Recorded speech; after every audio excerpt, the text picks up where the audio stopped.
Alors qu'on s'achemine vers la fin de l'année 2020 avec ses innombrables échéances, tant sur le plan politique que sur le plan social, il est plus que jamais question de maintenir une vigilance accrue dans toutes les zones sensibles du pays. Les forces de défense et de sécurité jusqu'ici en première ligne contre l'insécurité sur l'ensemble du territoire national sont plus que jamais appelées à redoubler d'ardeur au travail. Honneur et fidélité du samedi 28 novembre 2020, le temps de l'éditorial avec le capitaine de frégate Cyril-Serge Atonfak Nguemo, chef de division de la communication. Fin d'année 2020, début d'année 2021. La période propice aux festivités se profile à l'horizon avec son cortège de mouvements des personnes et des biens.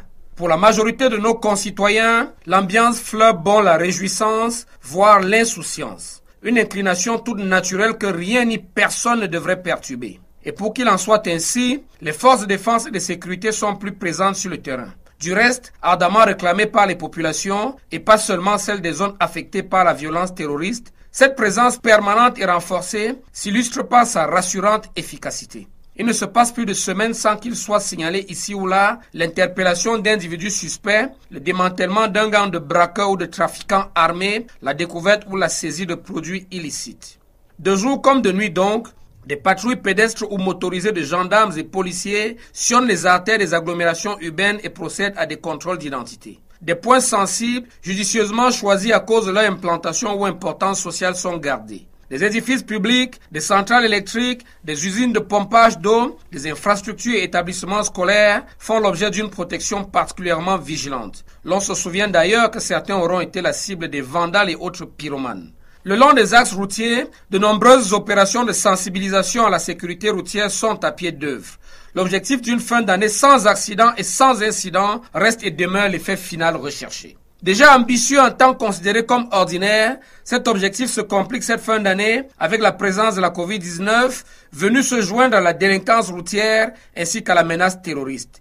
C'est fort de cette réalité que la hiérarchie sécuritaire se déploie sur l'ensemble du territoire national. Fidèle au principe de l'exercice de l'autorité qui consiste à donner des ordres, à contrôler la qualité de l'exécution et à prévoir la suite, les responsables à divers niveaux des appareils militaro-sécuritaires multiplient les descentes sur le terrain. Avec une périodicité variant en fonction des circonstances, des contrôles opérationnels sont ainsi opérés, des instructions complémentaires données, des analyses après action, autrement dit des retours d'expérience sont menés. Sur la même lancée, des messages d'incitation à la vigilance sont émis à destination des populations pour davantage de collaboration avec les représentants des pouvoirs publics et les forces du maintien de l'ordre.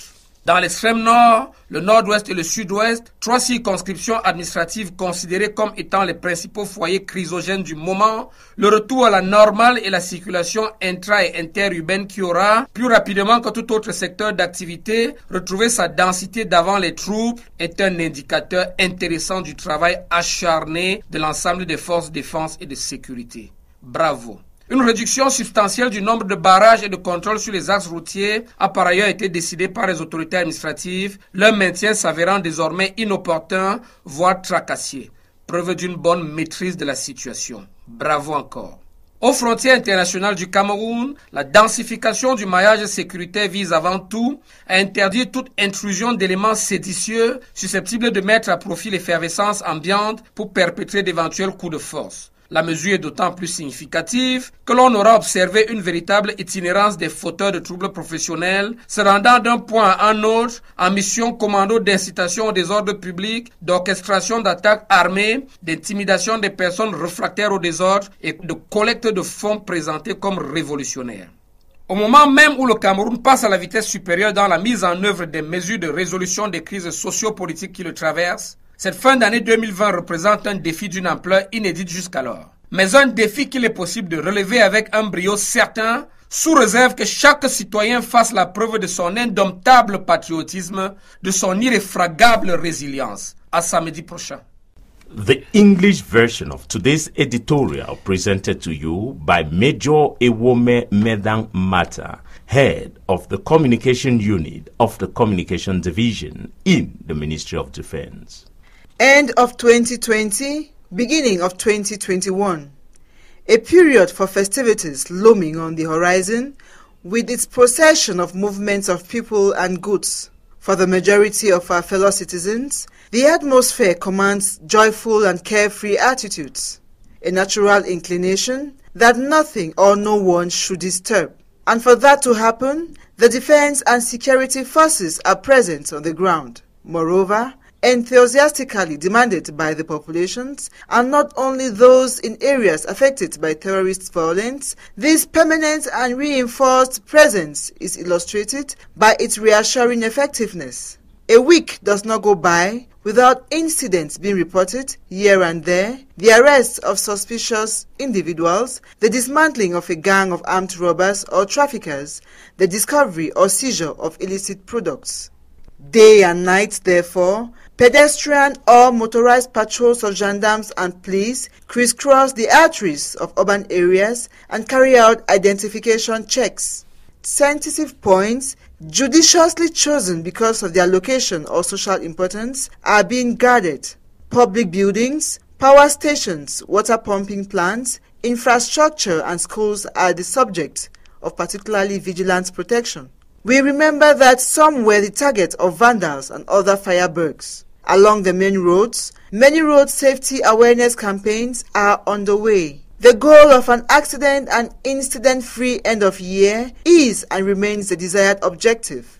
Already ambitious, at times considered ordinary, this goal is getting more complicated this end of year with the presence of COVID-19, which has joined road crime as well as threats. It is on this reality that the security hierarchy is deployed throughout the national territory. Faithful to the principles of the exercise of authority, which consists of giving orders, monitoring the quality of execution, and planning for what will happen next, that those in charge at various levels of the military security apparatus are stepping up their raids on the ground. With varying intervals depending on the circumstances, operational checks are carried out, additional instructions given, post-action analysis being made, in other words, feedbacks are being given. In the same vein, messages for vigilance are being sent to populations for more collaboration with representatives of the public authorities and the law enforcement officers. In the far north, the northwest and southwest regions, 3 administrative regions considered to be main crisis centers, the return to normalcy of intra- and interurban traffic, which will have more quickly than any other sector of activity, regains its pre-unrest density, is an interesting indicator of the hard work of all the defense and security forces. A substantial reduction in the number of roadblocks and checks on road axes has been decided by the administrative authorities, their maintenance now proving to be inconvenient, even annoying, proof of good mastery of the situation. At Cameroon's international borders, the densification of the security network aims above all to prohibit any intrusion by rebellious elements likely to take advantage of the surrounding effervescence to perpetrate possible acts of violence. The measure is all the more significant given that we have observed a real roaming of professional troublemakers going from one point to another on a mission to incite public disorder, orchestrate armed attacks, intimidation of people resistant to disorder, and fundraising presented as revolutionaries. At the very moment when Cameroon is accelerating the implementation of measures to resolve the ongoing socio-political crisis, the end of 2020 until then represents a challenge of unprecedented magnitude. Nevertheless, a challenge that can meet with certain brilliance provided each citizen demonstrates his indomitable patriotism.